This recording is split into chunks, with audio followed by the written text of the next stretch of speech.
आज सरस मेले में आए और विशेषता यह कि दीदियां चला रही हैं।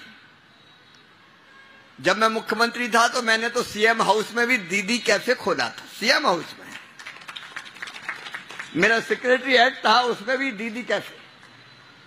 हर जगह दीदी कैफे अब भी चलते हैं। वो दीदियां चलाती है हमारी आजीविका मिशन की दीदियां। और दीदियां जो काम करती बड़ी शिद्दत से करती है, बड़ी गंभीरता से करती है। 0% डिफेक्ट हो ये कोशिश करती है। और दीदी भी लखपति दीदी हो तो बात कुछ और हो जाती है। देखिए, प्रधानमंत्री जी का संकल्प है महिला सशक्तिकरण। ये उनका संकल्प है और अपने जीवन का तो मिशन है ये। बहन और बेटियां गरीब क्यों रहे, मजबूर क्यों रहे, आंखों में आंसू क्यों रहे, चेहरे पर मुस्कुराहट क्यों ना हो। हम कहते हैं नारी तू नारायणी। दुनिया में कोई काम ऐसा नहीं जो तू ना कर सके। अनंत शक्तियों की भंडार, जो ठान ले वो करके दिखा दे। और ग्रामीण विकास मंत्रालय का ये मिशन है कि भारत की नारी को अबला नहीं रहने देंगे, सबला बनाकर ही चैन की सांस लेंगे। और जब हम सबल बनाते हैं तो उसमें आर्थिक सशक्तिकरण का अपना महत्व है। शैक्षणिक, सामाजिक, राजनीतिक और आर्थिक सशक्तिकरण। सशक्त होना तो रुपया तो चाहिए। भूखे भजन ना होए गोपाला। अच्छा, ये रुपया की माया अजीब है। जिसके पास होता अपने आप इज्जत बढ़ जाती है। और इसलिए गरीब नहीं रहेंगे। लाडली बहना योजना का जब मैंने अपने मध्य प्रदेश में बहनों से पूछा कि इसका आपके जीवन में असर क्या पड़ा, तो बहने ने जो पहला उत्तर दिया वो बहुत रियलिस्टिक है। उन्होंने कहा कि घर में ही हमारी इज्जत बढ़ गई है जब से हर महीने पैसे आ रहे हैं। मुझे एक बहन ने जो शब्द कहे वो सुनाता हूं। उन्होंने कहा, भैया आजकल तो सास बड़े प्रेम से बोलती, बहू कैसी हो, रोटी में तुम भी घी लगाओ।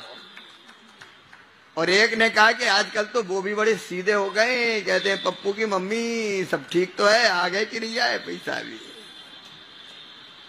आर्थिक सशक्तिकरण जरूरी है, लक्ष्मी जी की कृपा चाहिए। और हम पीछे क्यों रहे? इसलिए तो आजीविका मिशन है, इसलिए सेल्फ हेल्प ग्रुप है। आज 10 करोड़ दीदियां 90 लाख स्व सहायता समूह से जुड़ी है, जिनमें से 1,15,02,54 लखपति दीदी बन गई हैं। और बाकी को भी लखपति बनना है। और हमने सोचा है कि ये सब काम तो करेंगे, काम कोई बुरा नहीं होता। परंपरागत काम, चाहे वो भोजन के हो, व्यंजन बनाना हो, खिलौने बनाना हो, अलग अलग तरह की जो चीजें हम अभी देख रहे हैं। लेकिन अब इससे आगे भी बढ़ना है। आगे का संकल्प है हमको धीरे धीरे आजीविका मिशन को उद्योग चलाना है। छोटे उद्योग, बड़े उद्योग हम क्यों नहीं चला सकते? ऐसे उदाहरण है, जब कोई 500 रुपया जेब में लेके आया और बाद में बड़ा उद्योगपति बन गया, तो दीदियां क्यों नहीं बन सकती?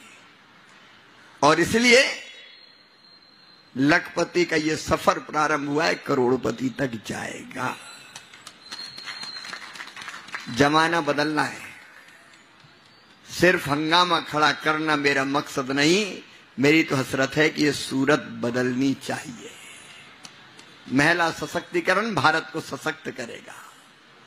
महिला सशक्तिकरण समाज को मजबूत करेगा। महिला सशक्तिकरण देश को बदल देगा। आधी आबादी को पूरा न्याय, ये हमारा संकल्प है और पूरी ताकत से उस दिशा में हम आगे बढ़ेंगे। इस सरस मेले के लिए मैं पूरी टीम को बधाई देता हूं। सभी अधिकारीगण, लखपति दीदी, मीडिया के मित्र, स्वयं सहायता समूह की हमारी बहनें, उपस्थित बहनों और भाइयों, सरस मेला बेहद सरस हो गया है। कहते हैं दिल्ली में पॉल्यूशन बहुत है, कई लोग तो इस समय आने में डरते हैं, लेकिन दीदियों के आगमन ने दिल्ली की आबो हवा ही बदल दी है। आपके द्वारा बनाए गए परंपरागत व्यंजनों की खुशबू अब दिल्ली वालों को यहां आमंत्रित कर रही है। अद्भुत देश है अपना, अलग भाषा, अलग वेश, फिर भी अपना एक देश, अनेकों रंग में रंगा हुआ अपना भारत। हर प्रांत का रंग अलग है, भाषा, वेशभूषा,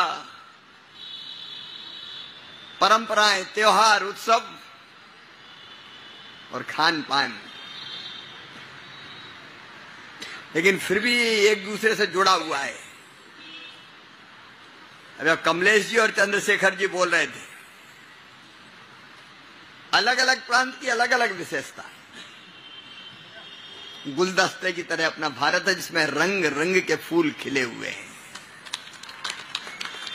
एक रंग नहीं, सब रंग, और भोजन में भी वो रंग है। अभी मैं झारखंड में था तो मैंने वहां पता किया कि दीदियां कहां अच्छा बनाती, कोई ऐसी जगह है क्या? आप सबको ही बता रहा हूं, झारखंड में एक शब्द है आजम अम्बा, इसका मतलब होता है स्वादिष्ट पकवान, और वो हमारी एक ट्राइबल दीदी चलाती है। स्वादिष्ट खाना, परंपरागत खुशबू, सदियों पुराना स्वाद, और वो अगर दीदियों के हाथ से बना हो तो आत्मा को तृप्त कर देता है।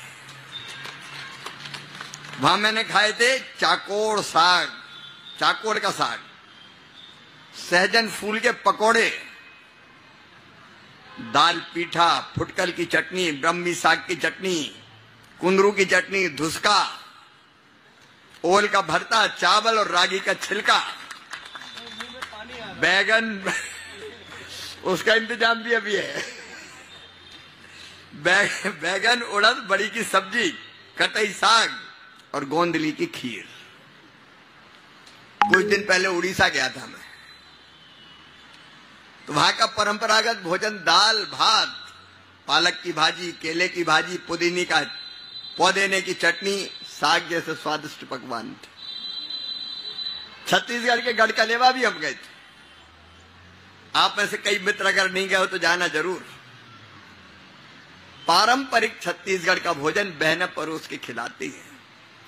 बिहार में जाओ तो लिट्टी चोखा, सत्तू पराठा, राजस्थान का दाल बाटी चूरमा, गट्टे की सब्जी, लहसुन की चटनी, वैसा स्वाद कहां मिलता है। और पंजाब में मक्के दी रोटी, सरसों दा साग, छोले भटूरे और लस्सी, और लस्सी भी छोटे बोतल में नहीं, मेरे जैसा तो पी नहीं पाता, बड़ा गिलास। केरल का साध्या, जो केरल का परंपरागत थाली भोजन है, एक बार में कुल 28 व्यंजन आते हैं इस थाली में। मालाबार पराठा और करी का स्वाद भुलाए नहीं भूलता।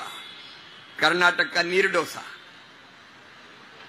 और मैसूर पाक, उसकी तो बात ही क्या है। कितने रंग, कितने स्वाद है। ये अद्भुत है अपनी संस्कृति, अपनी परंपराएं, अपने जीवन मूल्य, अपना भोजन। और इस परंपरागत भोजन की दिल्ली वालों एक विशेषता और है कि ये सेहत के लिए भी बेहद लाभकारी होता है। ये पिज्जा विज्जा की तरह नहीं होता कि केवल मैदे में बना है जो बाद में दिक्कत भी पहुंचाए।